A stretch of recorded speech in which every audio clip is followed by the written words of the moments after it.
qué parámetros en el laboratorio vamos a ver que existe fuga plasmática. Mayormente vamos a fijarnos en el hematocrito, ¿cierto? Como lo han dicho. Igual están relacionadas esas dos preguntas, ¿no? Que por qué el hematocrito aumenta en lugar de disminuir cuando hay una fuga plasmática. Por la concentración, ¿verdad? Al haber una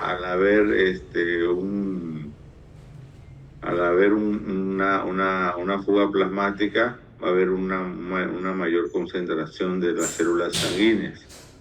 ¿Qué es la hemoconcentración? Bueno, la hemoconcentración es el aumento de la concentración de los componentes de la sangre, los glóbulos rojos, la hemoglobina, ¿no? Los eritrocitos.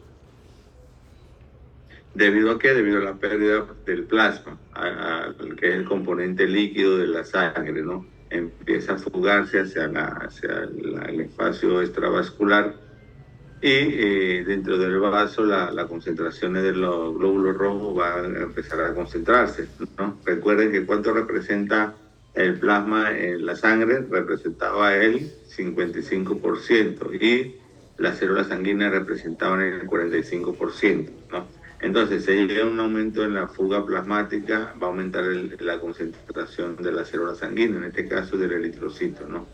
Entonces, este fenómeno ocurre principalmente por un aumento en la permeabilidad del vaso, un aumento de la permeabilidad capilar. Bueno, eso más que todo por una respuesta inflamatoria al virus, ¿cierto?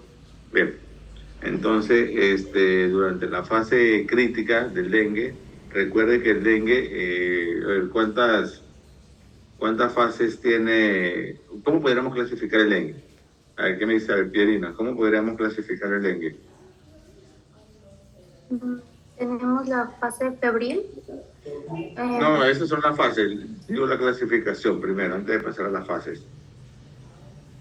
El dengue con signos de alarma y sin signos de alarma, doctor. Muy bien, ¿no? Dengue sin signo de alarma, dengue con signo de alarma y dengue grave, ¿ya? Son tres. Dengue sin signo de alarma, con signo de alarma y dengue grave. Esa es una clasificación del dengue. Anteriormente, hace años, se clasificaba en dengue hemorrágico y dengue clásico, ¿no? Y actualmente no se usa esa clasificación. Usamos la clasificación dengue sin signo de alarma y con signo de alarma y posteriormente el dengue grave. Entonces, sin signo de alarma es el paciente que presenta los síntomas clásicos del dengue: fiebre, cefalea, dolor retroocular, mialgias, artralgias, puede haber dolor abdominal leve, puede haber náuseas o vómitos esporádicos, ¿no? No son signos de alarma, son dengue, síntomas clásicos del dengue. Ese es dengue sin signo de alarma. Ahora, ¿cuál es el dengue con signo de alarma? El paciente que presenta esos síntomas y asociado, ¿no? Puede tener hemorragias por cualquier orificio, puede tener intolerancia oral, vómitos constantes, persistentes, más de 3 en una hora o más de 6 en 4 horas, dolor abdominal intenso y continuo, también son signos de alarma.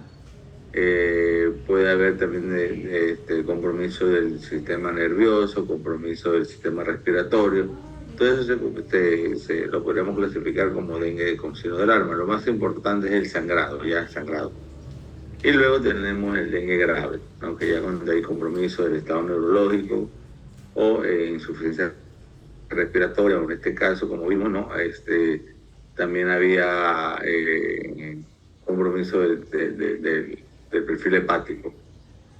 Entonces, esa es la clasificación del dengue. Luego tenemos las etapas, ahí sí, como decía Ashley, me parece, ¿no? Que es la etapa febril, la etapa crítica y la etapa de convalescencia. Bien, ¿cuál es la etapa más crítica en un paciente con dengue? A ver, ¿qué me dice? ¿Y a los cuántos días o cómo yo puedo determinar esa fase?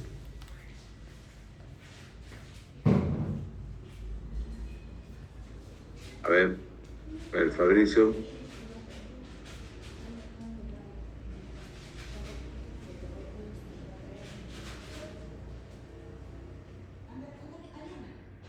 ¿Cuál es la fase más crítica de un paciente? ¿Cómo yo lo determino? A ver, ¿qué me dice Fabricio?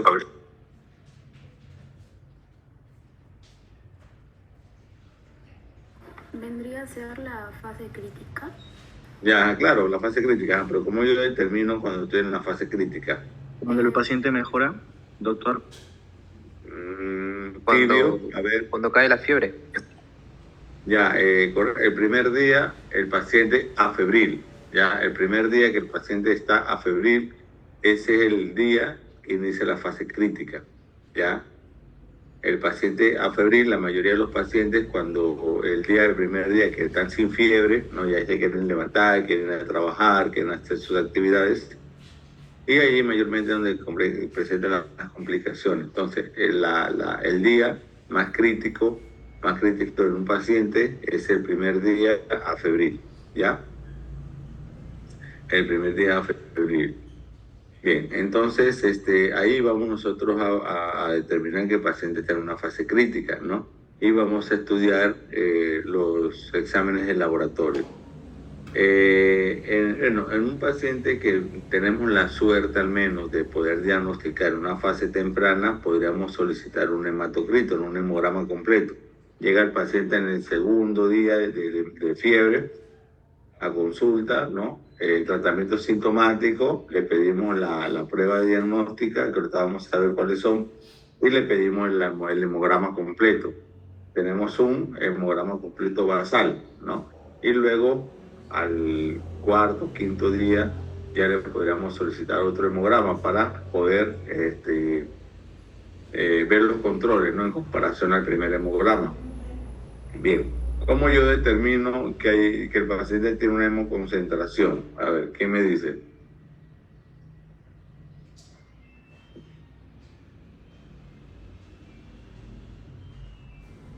Por el aumento de hematocrito.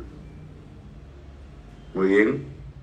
Ah, Madeline, pero ¿cuánto debe de aumentar el hematocrito para yo decir que está hemoconcentrado?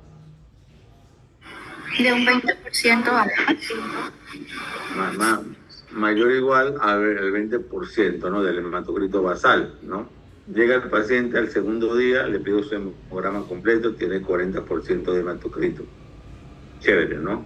No hay signo de alarma, llega al cuarto, quinto día, llega con vómito persistente, dolor abdominal y un poquito de sangrado de encías. A ese paciente, ¿no? Yo le vuelvo a solicitar un hemograma completo, ¿no? Voy a verificar las células, los eritrocitos, voy a verificar las plaquetas, voy a verificar los leucocitos, ¿no?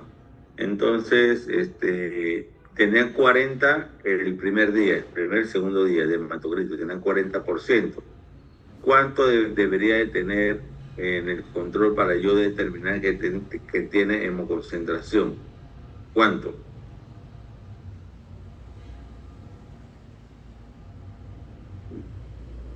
Un 48%. Mayor o igual al 48%, así es, Fernando, ¿no? Mayor o igual al 48%. Ahí yo determinaría que el paciente está con hemoconcentración. ¿Por qué? Porque hay un aumento del 20% en relación al hematocrito basal, ¿ya? Ya con eso determinamos que hay hemoconcentración. Ahora, si el paciente llega a consulta en el cuarto, quinto día, con algún signo de alarma, pero el paciente no tiene un hematocrito basal. No lo pudimos captar en los primeros días, no llega simplemente en el cuarto, quinto día con algún signo de alarma. ¿Cómo yo determino que hay hemoconcentración si no tengo un hematocrito basal? ¿Cómo podría ser?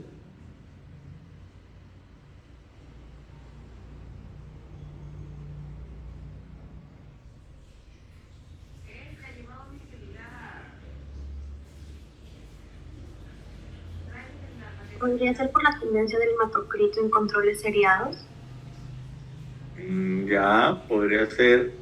Ajá, claro. Ahí le pido un hematocrito a las 6 horas, ¿no? 12 horas, 24 horas, cual sea el caso. Ya, pero con un solo hematocrito, ¿cómo podría yo hacer?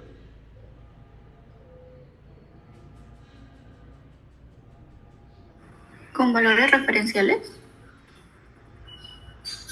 Ya, hay personas que lo sacan así, pero si el paciente tiene policitemia, el hematocrito va a estar aumentado también, ¿no? Bueno, pueden estar relacionados también a albulinemia o también hipotensión. O que puedan estar relacionados, decía, a signos de fuga plasmática también.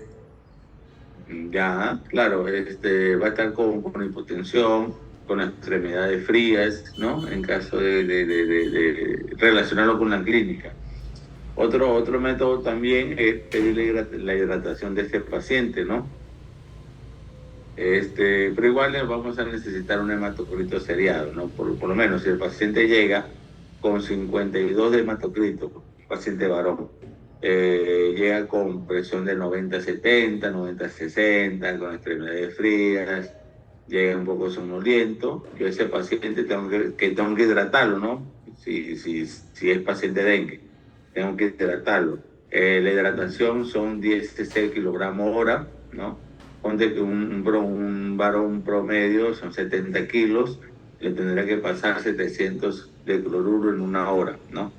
Ya, a la hora lo tengo que reevaluar. Tienen que haber mejorado primero los signos de eh, signos de fuga capilar y el hematocrito. Si yo tengo un hematocrito, le pido un seriado, el hematocrito tiene que haber disminuido, ¿no? Un 20%. Ya en comparación al hematocrito basal. Es lo contrario, ¿no? ¿Por qué? Porque se supone que el paciente está deshidratado por la hemoconcentración que tiene, ¿no? Por la fuga capilar. A ver, Stephanie. Doctor, y en niños, ¿cuánto sería lo que es o sea, para ponerle la hidratación, administrar la hidratación? Igual, 10 cc hora, 10 cc kilogramo hora. No, pero usted dijo sobre el peso, algo así, un paciente que Por pesa. eso, todo paciente, con signos de alarma, es dengue, no estamos hablando de dengue.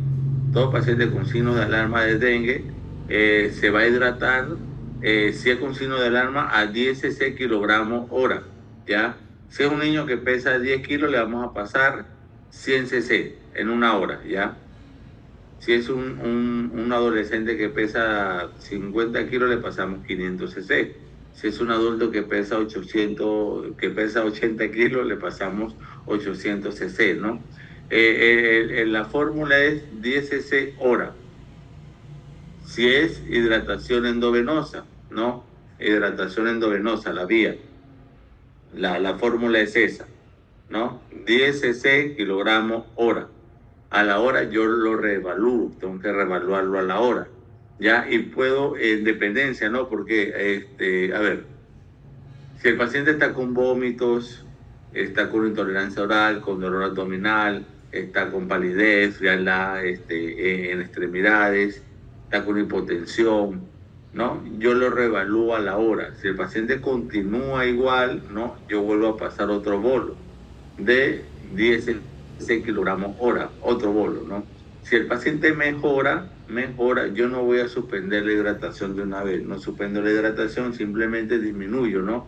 De lo que era de 8 a 10, no, porque es de 8 a 10, lo que pasa es que siempre lo calculo a 10.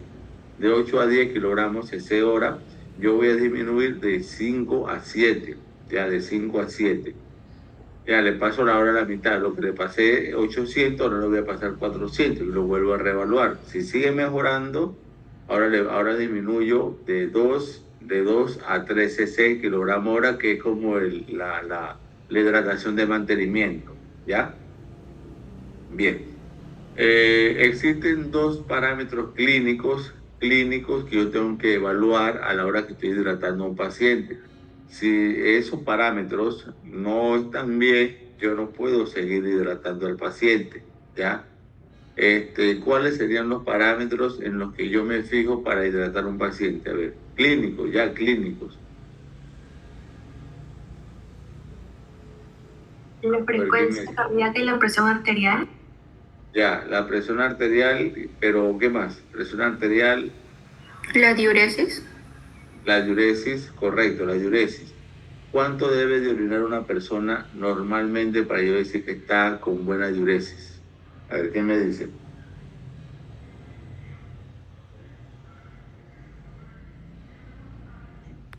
mayor a 0.5. De 0,5 a 1 cc, ya. Pues si me orina 2, 3 cc kilogramo hora, yo digo que agarrar con poliuria, ¿no? Bien, lo ideal es que sea de 0,5 a 1 cc por kilogramo hora, ¿no? Ejemplo, ¿no? Hacen una persona que pesa 70, ¿no? 70 es el promedio del kilogramo, a ver, 70, ya para calcular acá. El paciente pesa 70, ¿no? Lo multiplico por 0.5 cc. Me tiene que haber una diuresis de 35 ml en una hora. Claro, eso lo voy a multiplicar por 24 horas, ¿no? Entonces, esa es la diuresis que el paciente me debe tener para yo seguir hidratando. Porque si el paciente no orina, va a estar en anuria, oliguria o anuria, y ya no puedo seguir hidratando porque lo voy a encharcar, ¿no? El paciente puede encharcarse. Entonces, eso, ¿no? Evalúo la diuresis y evalúo la presión arterial media. Y ya la presión arterial media tiene que estar por encima de 70%, ¿no? ¿Cómo se calcula la presión arterial media? ¿Se recuerdan?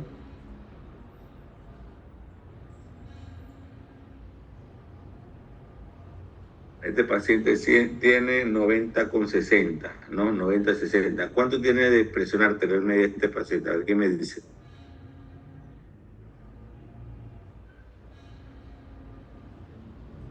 ¿Cuánto dijo que tenía, doctor? Tiene 90,60 este paciente, ¿no? Hipotensión 90,60. 70, muy bien, ¿no? 70 tiene de presión arterial media. Entonces, el paciente tiene que tener mayor o igual a 70 milímetros de mercurio la presión arterial media para yo considerar, ¿no?, que el paciente está bien. Bien, si está por debajo de 70, puedo aumentar el volumen de hidratación. Ese es en caso de signos de alarma. Ahora, si el paciente está con signos graves, con dengue grave, puedo aumentar de 10 a 20, ya a 20 cc kilogramo hora. Bien, bueno, ya. Eso es para poder reevaluar, ¿no? Entonces ya me desvié de la idea, ¿no? Si el paciente me presenta, ponte que llega a consulta, primera vez que lo veo, llega a consulta con 52% de hematocrito. No tengo un hematocrito basal, no sé si está hemoconcentrado, ¿no? De repente por la clínica o porque el hematocrito está elevado, yo sospeche de que está hemoconcentrado, ya. Lo hidrato y le pido un control, ¿no? Si con la hidratación el hematocrito disminuye, ya es criterio de pensar de que sí estaba hemoconcentrado, ¿no? Porque está disminuyendo con la hidratación nada más. No sé si se entiende la idea. Sí, doctor. Ya. A ver, alguna consulta con hemoconcentración o con la fuga plasmática.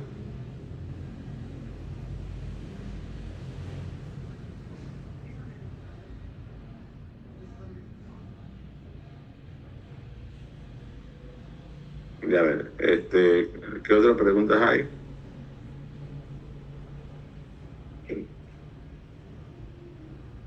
Ya, ¿cuál es el trastorno hematológico más frecuente en el dengue?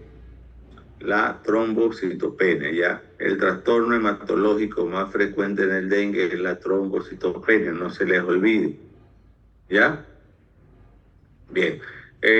Mayormente en los pacientes con dengue, mayormente va a haber una plaquetopenia, ¿ya? Recuerden que el valor normal va desde los 150 hasta 450.000 unidades por litro, ¿no? Por microlitros. Entonces, mayormente en los pacientes con dengue va a haber una trombocitopenia leve, ¿no? Que va a ir desde 100 hasta 150.000, mayormente, ¿no? Cuando disminuye de 100 ya se considera no un signo de alarma, no signo de alarma, bueno, sí un signo de alarma, más no un criterio de dengue grave, ¿no? No se considera. Ahora, cuando disminuye de 50, sí hay criterio de hospitalización para poder transfundir plasma, ¿ya? Entonces, la plaquetopenia, ¿no? La trombocitopenia es la alteración hematológica más frecuente del dengue, ¿ya? Este paciente también tiene una hipoaluminemia 2.8. Recuerden que le dije que la hipoaluminemia, ¿no?, era uno de los fenómenos que conlleva peor pronóstico, ¿no? Peor pronóstico en pacientes. Bien, ¿no? Está relacionado con el aumento de la permeabilidad capilar y también tiene alteraciones del perfil de coagulación, ¿ya? Bueno, y el lactato de deshidrogenasa va a estar aumentado. ¿Qué quiere decir? Que hay una hipoperfusión tisular, ¿no? Ya el tejido no está recibiendo oxígeno por la fuga capilar y está empezando a trabajar con sus reservas, ¿no? Eso es lo que quiere decir un lactato de deshidrogenasa elevado, ¿no? Que los tejidos están trabajando sin oxígeno, con reservas. Bien, recuerden, el lactato de deshidrogenasa, la hipoaluminemia, que son algunos de los exámenes que peor pronóstico tienen en un paciente. A ver, continúa.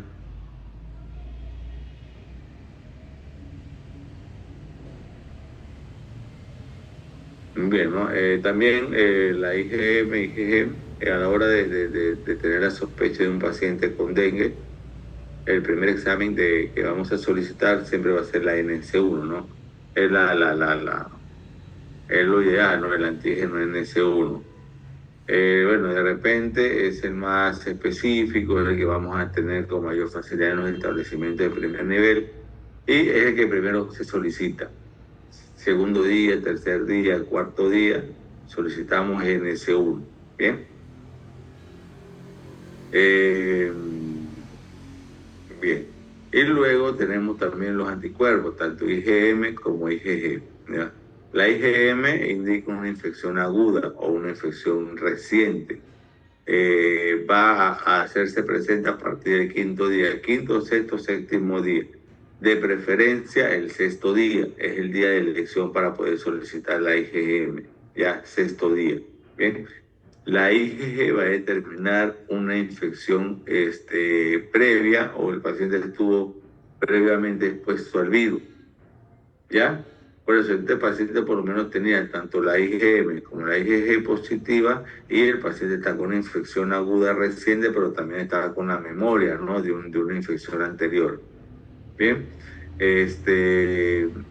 y bueno, acá no está explicado, pero la PCR también es una prueba bastante específica que va a determinar también el serotipo, ¿no?, del dengue, ¿no? Recuerden que hay 4 serotipos. El serotipo del dengue también lo puede determinar la PCR, ¿ya? Bien.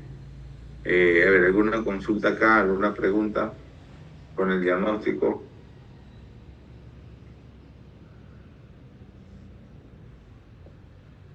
¿Qué datos sugieren infección secundaria? Principalmente la IgG, ¿no? La IgG. Bien. A ver, del grupo que acaba de ingresar, alguna consulta.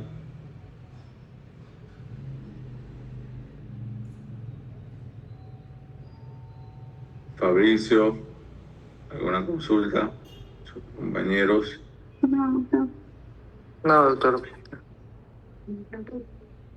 Bien, ¿no? Importante recordar, son los criterios de diagnóstico, ¿no? Recuerden, y la NS1, los primeros 5 días, la IgM, del quinto al séptimo día, y la IgG a partir del 10.º día, ¿no? Eso van a determinar el diagnóstico o el diagnóstico como tal. Si es la NS1, la IgM va a determinar que hay una infección aguda y la IgG, ¿no?, la memoria, el anticuerpo. Bien. siempre solicitar un hemograma completo para poder evaluar las plaquetas, el hematocrito y los leucocitos. Y bueno, son algunas de las células hematológicas que se van a alterar. Bien. A ver si no hay otra consulta. A ver, Fabricio, ¿podrían ustedes presentar el segundo caso?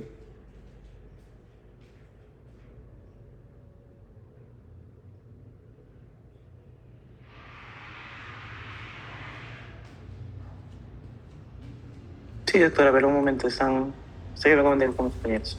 Ya, gracias. Me avisa a ver si no para decir al otro grupo.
Doctor, disculpe, los de la otra sección podría compartir el caso 2 porque faltan unos 3 compañeros, justamente son de ese grupo. Ya. El caso 2. Ya, ya. A ver, entonces, el grupo C, vamos nuevamente también al segundo caso, por favor.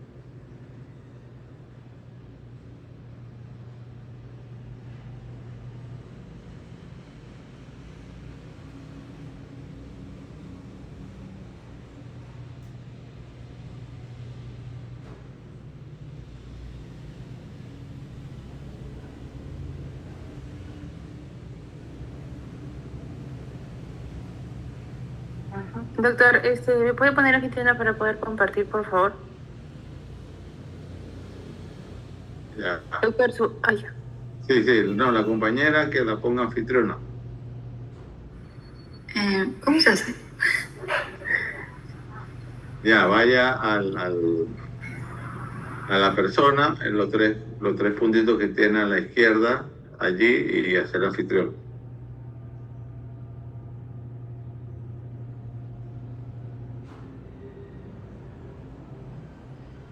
Lorena. No, sí, para que sepa que soy yo la que tiene que ponerme anfitriona. Ya. Ya está. Ya, correcto.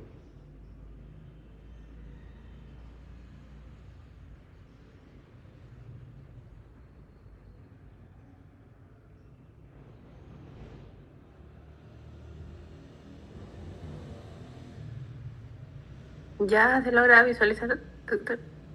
Sí, se visualiza. Ok.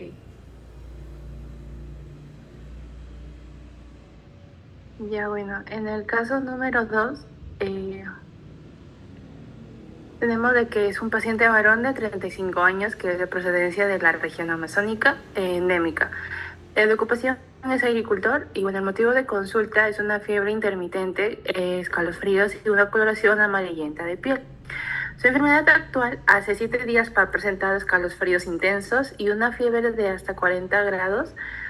Tiene una sudoración profusa posterior, tiene cefalea, tiene debilidad general y en las últimas 48 horas tiene ictericia, disnea leve y una somnolencia. Sus antecedentes que presenta son que no tiene vacunaciones recientes, tiene exposición frecuente a mosquitos, no tiene uso de mosquiteros y en su examen físico tiene una temperatura de entre 9,5 grados, tiene una frecuencia cardíaca de 118 respiraciones por minuto, una presión arterial de 95/60 milímetros de mercurio, una frecuencia respiratoria de 26, ictericia escleral, una hepatoesplenomegalia y un estado confusional leve. En sus resultados de laboratorio, en su hemograma, tiene una hemoglobina de 8,2 gramos por decilitro, su hematocrito 25%, leucocitos tiene 5.200 microlitros, sus plaquetas tiene 55. En sus resultados bioquímicos tiene la bilirrubina total de 5,8 miligramos por decilitro, su bilirrubina indirecta tiene 4,2 miligramos por decilitro, su LDH está en 980 mililitros, su creatinina tiene 2,1 miligramos por decilitro y su glucosa 58 gramos por decilitro. En su gasometría tiene un pH de... en su parámetro resultado tiene un pH de 7,30, bicarbonato de 18 miliosmoles por litro y un lactato de 4,8 miliosmoles por litro. El diagnóstico parasitológico, su gota gruesa positiva para formas asexuadas de Plasmodium, un frotis delgado, que es como identificación de un Plasmodium falciparum, y una cuantificación parasitaria, que es una parasitemia del 8%. Ahora, para el diagnóstico de malaria, bueno, tenemos de que la prueba de referencia para el diagnóstico de malaria es un examen parasitológico de sangre periférica, que incluye principalmente dos técnicas, que son la gota gruesa y el frotis delgado. Que el frotis delgado es el más preciso y el de la gota gruesa es el más sensible. Ahora, ambos lo realizamos con lo que es una microscopía óptica. En lo que es la gota gruesa es considerada la prueba más sensible para lo que es el diagnóstico inicial, ya que permite detectar la presencia del parásito incluso cuando la carga parasitaria es baja.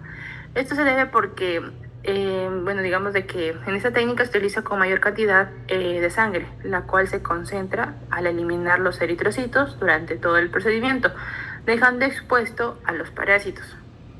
Por otro lado, tenemos a lo que es el frotis delgado, que va a complementar lo que es el diagnóstico, ya que permite identificar con mayor precisión lo que es la especie del Plasmodium, involucrada como el Plasmodium falciparum, y también cuantificar lo que es el porcentaje de eritrocitos infectados, lo que se conoce como una parasitemia. Y entonces, en conjunto, ambas técnicas constituyen y vendrían a ser un estándar de oro, porque no solo va a confirmar lo que es la infección, sino que también orienta, ¿no?, al tratamiento y a la gravedad del cuadro clínico.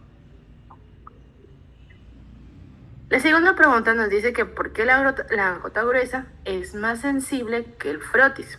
La gota gruesa es más sensible que el frotis delgado debido a que tiene una mayor capacidad de concentración de parásitos en una muestra analizada. Entonces, en esta técnica se coloca lo que es una mayor cantidad de sangre en el portaobjetos y luego se va a realizar un proceso de deshemoglobinización, que es decir, la eliminación de los glóbulos rojos. Esto va a dejar un campo microscópico donde los parásitos quedan más concentrados y por lo tanto es más fácil detectarlos incluso cuando están en una muy baja cantidad. A diferencia de lo que es el frotis delgado, que los glóbulos rojos permanecen intactos y distribuidos en una capa muy fina, lo que hace que esa concentración de parásitos por campo sean menor, reduciendo lo que es sensibilidad en infecciones leves. Entonces, es porque esta razón, la gota gruesa es la técnica de elección para un diagnóstico inicial, ya que puede detectar infecciones con baja parasitemia, mientras que en el frotis delgado ya pues no se utiliza principalmente para confirmar la especie y cuantificar la carga ya parasitaria. Bueno, siguiendo con la exposición, vamos a obtener qué parámetros indican una hemólisis intravascular de que, bueno, vamos a tener que este paciente va a presentar varios parámetros del laboratorio que van a existir que existe pues en esta hemólisis, ¿no? Primero tenemos la hemoglobina, que se nos menciona que es de 8,2 gramos por decilitro, y también un hematocrito de 25%, los cuales pues ambos van a estar disminuidos. Y esto va a ser porque va a haber una pérdida de los glóbulos rojos que va a confirmar también la presencia de una anemia hemolítica. También vamos a tener la bilirrubina indirecta, la cual pues se va a encontrar elevada, que está en 4,2 miligramos por decilitro. Y esto va a pasar porque al romperse esos eritrocitos se va a liberar la hemoglobina. Y esto pues se va a degradar en el sistema retículo endotelial y va a generar que haya un aumento de la bilirrubina no conjugada o indirecta. Y este incremento también pues va a explicar la ictericia que presenta el paciente. Otro parámetro sería también la lactato deshidrogenasa o LDH, que también se encuentra elevada, que está en 980 unidades por litro. Y esta LDH pues sería una enzima que se encuentra presente en el interior de los eritrocitos. Por eso es que su aumento en sí en la sangre vendría a ser un marcador de destrucción celular y vendría a ser también muy sugestivo en hemólisis. También tenemos que, bueno, en el examen físico se va a observar una ictericia escleral, que también es importante porque pues va a decirnos o va a respaldar lo que es el aumento de la bilirrubina, que es secundario a la destrucción masiva de los eritrocitos.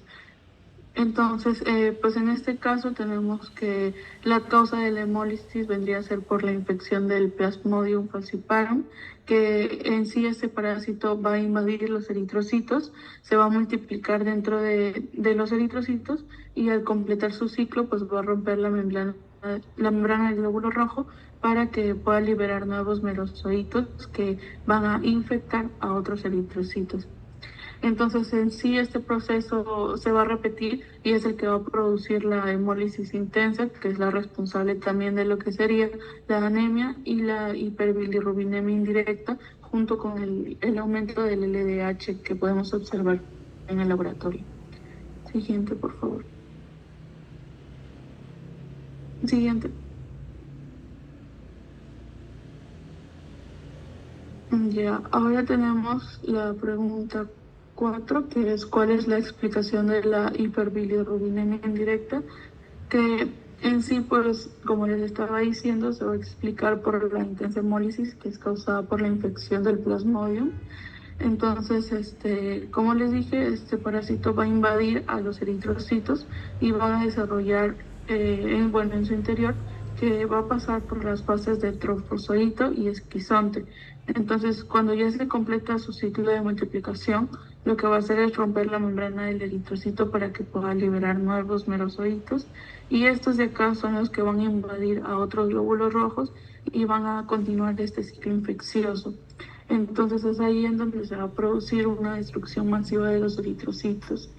Y ya cuando se rompen estos eritrocitos, se va a liberar una gran cantidad de hemoglobina en el plasma y luego esta hemoglobina pues va a ser degradada por los macrófagos del sistema retículo endotelial, principalmente por los que se encuentran en el vaso y en el hígado. Y durante este proceso el grupo pues se va a transformar primero en biliverdina y luego en bilirrubina no conjugada o indirecta. La bilirrubina no conjugada o indirecta pues vendría a ser una molécula liposoluble que aún no ha sido procesada por el hígado y esta pues va a circular unida a la albúmina hasta que pueda llegar a los hepatocitos, en donde normalmente se va a conjugar mediante una enzima que sería la ODP glucoronil transferasa para que pueda convertirse en una bilirrubina directa y pueda ser eliminada por la bilis. Pero pues en este paciente la distribución de estos eritrocitos como es tan intensa que va a producir que la producción de bilirrubina indirecta supere la capacidad del hígado para que pueda captarla y conjugarla. Y a consecuencia pues de esto, lo que va a pasar es que se va a acumular la sangre, haciendo de que haya una hiperbilirrubinemia indirecta. Siguiente. Ya, bueno, siguiendo con la exposición, ¿qué importancia tiene cuantificar la parasitemia? Bueno, La parasitemia en sí, una definición, corresponde al porcentaje de eritrocitos infectados por el Plasmodium en la sangre periférica y pues va a ser un indicador fundamental para evaluar la severidad de la malaria. La cuantificación nos va a permitir pues estimar la carga parasitaria, ya que un mayor porcentaje de eritrocitos infectados se va a asociar con un incremento de riesgo de complicaciones y un compromiso multiorgánico. Entonces, en los casos por infección de Plasmodium, una parasitemia que tiende a ser superior a 5% ya se considera una malaria grave. Entonces, esta cuantificación también nos orienta a una conducta terapéutica porque nos va a permitir identificar a estos pacientes que requieren un tratamiento de emergencia, además también de vigilancia y manejo hospitalario intensivo. Y también para un seguimiento seriado, la parasitemia es útil para ver si es eficaz el tratamiento o no, ya que una disminución de este porcentaje indica que es una respuesta pues, favorable. Además, acá en el caso, por ejemplo, podemos ver de que el paciente presenta una parasitemia del 8%, entonces significa que prácticamente 8 de cada 100 eritrocitos van a estar infectados por este Plasmodium.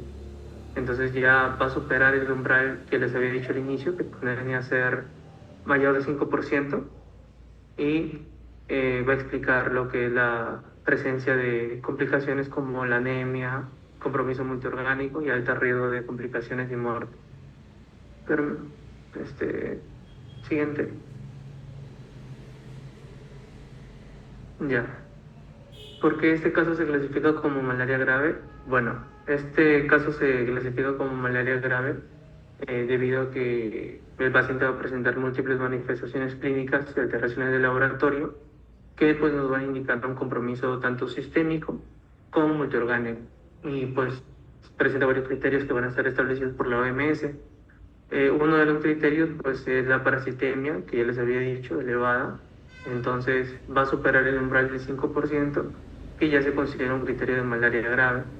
Además presenta una anemia hemolítica por una hemoglobina de 8,2 y un hematocrito del 25%.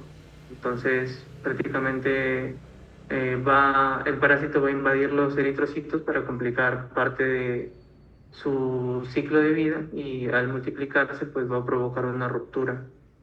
Además también va a presentar lo que es una ictericia y también una insuficiencia renal aguda que se va a evidenciar con la creatinina de 2,1, claro, 2,1. Y pues todo este daño renal va a ocurrir porque va a haber una disminución en la perfusión causada por la obstrucción de los vasos sanguíneos, la hipotensión y la hemólisis. Y bueno, va a haber otro criterio de gravedad como lo que es la acidosis láctica con un pH de 7,30 y un bicarbonato de 18 y un lactato de 4,8. Entonces, todo esto nos va a confirmar de que el paciente pues, presenta un cuadro de malaria grave y que es una emergencia que requiere tratamiento inmediato. Siguiente.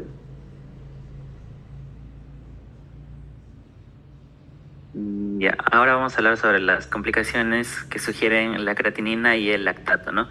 Vamos a empezar por lo que es la creatinina y como nos da el caso es que este valor de la creatinina está muy elevado, por lo tanto nos indica que el paciente tiene la insuficiencia renal, ¿no? Y esto viene a ser una de las tantas complicaciones por las cuales va a presentar por causa de la malaria, ¿no? Que esta es dada por la Plasmodium falciparum. ¿Y por qué ocurre esto? El mecanismo que se va a desarrollar para que se provoque esta insuficiencia renal es porque la Plasmodium falciparum tiende a modificar lo que son los eritrocitos de la superficie, por lo cual se van a adherir mediante proteínas de adhesión, lo cual van a hacer que los glóbulos rojos se adhieran a lo que son los pequeños vasos sanguíneos. Entonces, este fenómeno va a ser conocido como la citoadherencia o un secuestro microvascular, como podemos verlo en la imagen, y esto lo que va a producir es una obstrucción del flujo sanguíneo, y esto va a ser especialmente, obviamente, a órganos muy profundos como lo son el riñón. Entonces, como consecuencia de todo esto, va a haber una disminución del aporte del oxígeno hacia las células renales, lo cual va a producir una isquemia y posteriormente pues una necrosis tubular, que es lo que va a causar la lesión característica de la malaria grave, ¿no? Entonces, al dañarse los túbulos renales, va a disminuir la tasa de filtración glomerular, por lo que la creatinina y la urea dejan de eliminarse adecuadamente y van a comenzar a acumularse en la sangre. Por eso es que se observa la creatinina elevada en el paciente. Y su importancia clínica viene a ser dada porque la insuficiencia renal lo que puede causar es una disminución de la diuresis por la misma disminución de la tasa de filtración glomerular, lo cual va a generar una retención de líquidos, una alteraciones electrolíticas como la hiperpotasemia, por ejemplo, lo cual pues en un caso mucho más grave va a necesitar de una terapia de reemplazo renal mediante diálisis, ¿no?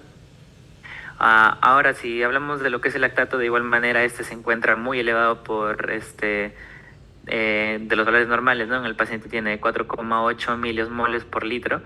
Entonces, este lactato va a aumentar por el mismo hecho de que las células no reciben suficiente oxígeno, ¿no? Por el mismo caso de lo que causa la malaria.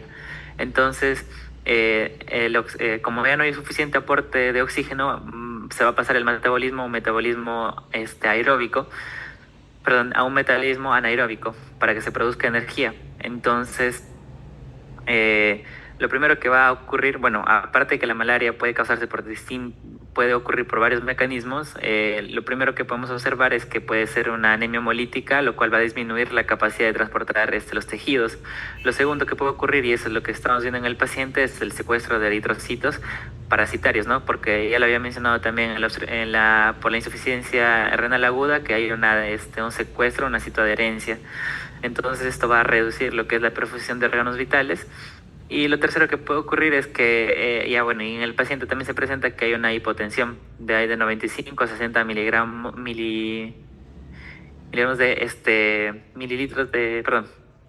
de mercurio, que también va a contribuir pues a la menor perfusión tisular. Entonces, esto nos da como resultado que se va a originar grandes cantidades de lactato.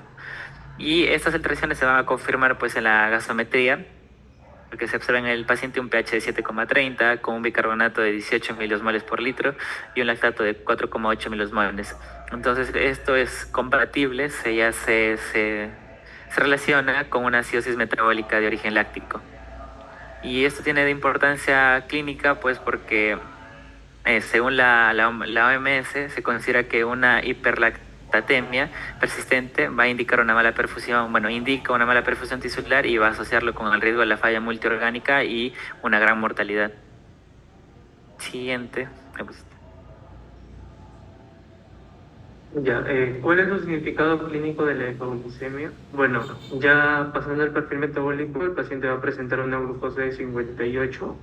Entonces, en un paciente con malaria grave, pues no es un hallazgo menor porque lo que va a ocurrir es un consumo masivo de lo que es la glucosa, ya que los parásitos consumen la glucosa hasta 75 veces más rápido que una célula normal. Además de que hay una falla en la producción hepática, ya que las citoquinas inflamatorias van a bloquear la capacidad del hígado para generar nueva glucosa.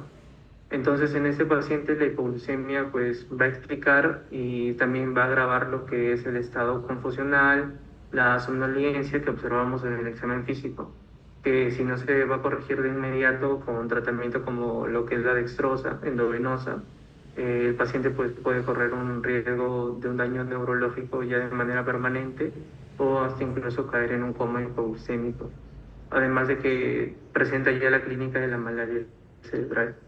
Siguiente. Bueno, y ahora sí, para culminar con las dos últimas preguntas, vamos a hablar sobre las diferencias laboratoriales que pueden distinguir lo que es un dengue grave con una malaria.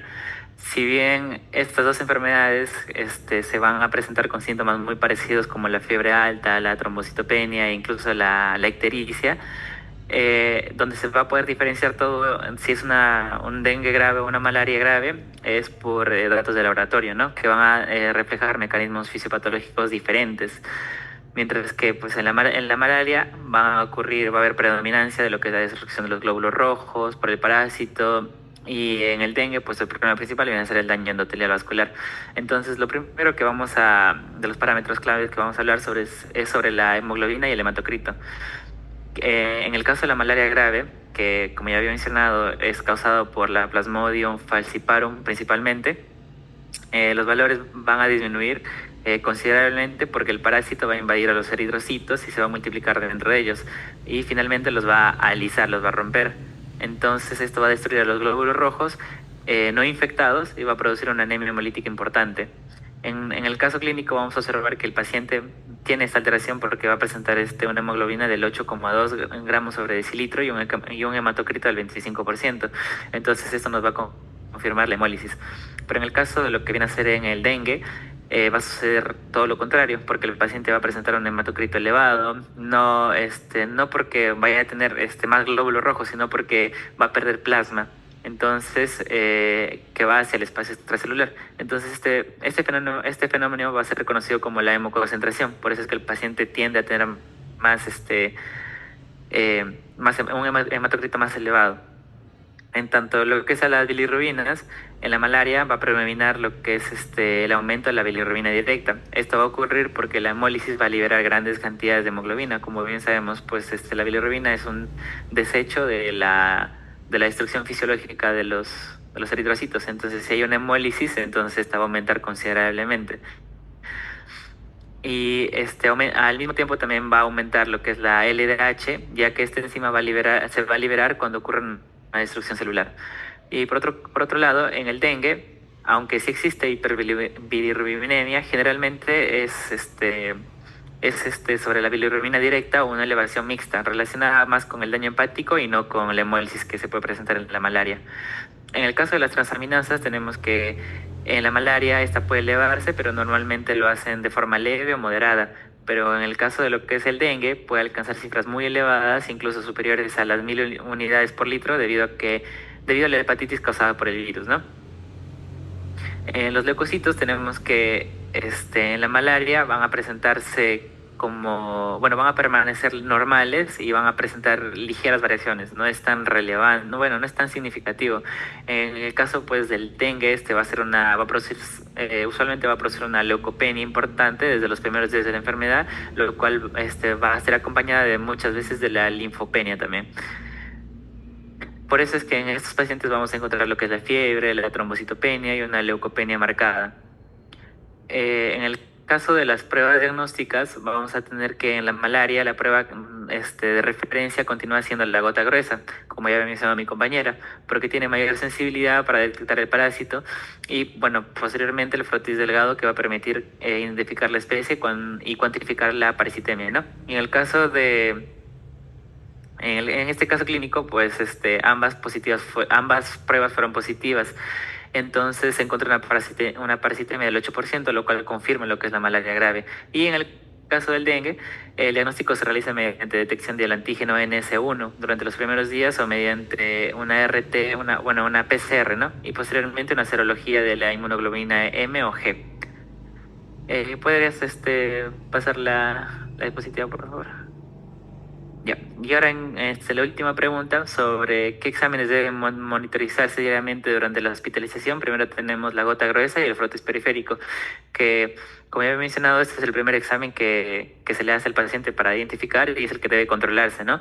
Porque estas pruebas permiten cuantificar la cantidad de parásitos presentes en la sangre y evaluar si el tratamiento que se le está dando al paciente viene a ser efectivo. Y generalmente se realizan cada 12 a 24 horas. En tanto lo que es el hemograma completo, se debe solicitar diariamente, ya que aquí vamos a hablar parámetros del paciente como la hemoglobina, el hematocrito, las plaquetas y los leucocitos. Luego tenemos a lo que es a la función renal y a los electrolíticos. Como nuestro paciente ya presenta una creatinina elevada del 2,1, que ya nos indica la insuficiencia renal, es que también debemos medir este parámetro. Es indispensable controlar diariamente lo que es la creatinina, la urea y los electrolitos como el sodio y el potasio por la misma insuficiencia renal que presenta el paciente. Luego tenemos el perfil hepático. Este se va a controlar principalmente la bilirrubina total y la fraccionada, así como las transaminasas. Como ya he mencionado, estos tienden a elevarse, ¿no? También tenemos la glucemia en nuestro paciente que presenta 58 miligramos por decilitro, es decir, que ya presenta una hipoglucemia, como estaba mencionando mi compañero, y se debe controlar, monitorear constantemente para ver los valores o si es que necesita otro tipo de tratamiento para la hipoglucemia, ¿no? Y por último tenemos la gasometría arterial y el lactato.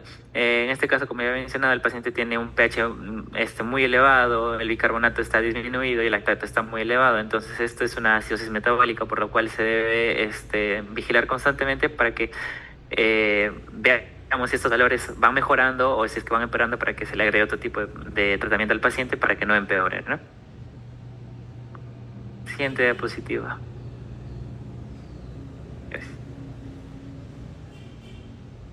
Bien, en cuanto a la malaria, importante a la hora de realizar el diagnóstico, recordar la gota gruesa y el frotis sanguíneo son los dos del examen de elección para el diagnóstico, han sido y siguen siendo las pruebas con estándar para poder establecer el diagnóstico, ¿no? Con una diferencia al menos. El frotis va a determinar principalmente la especie de la malaria, y la gota gruesa más específica, así sea menor parasitemia. ¿Cuál es el trastorno hematológico más frecuente en la malaria? A ver qué me dice.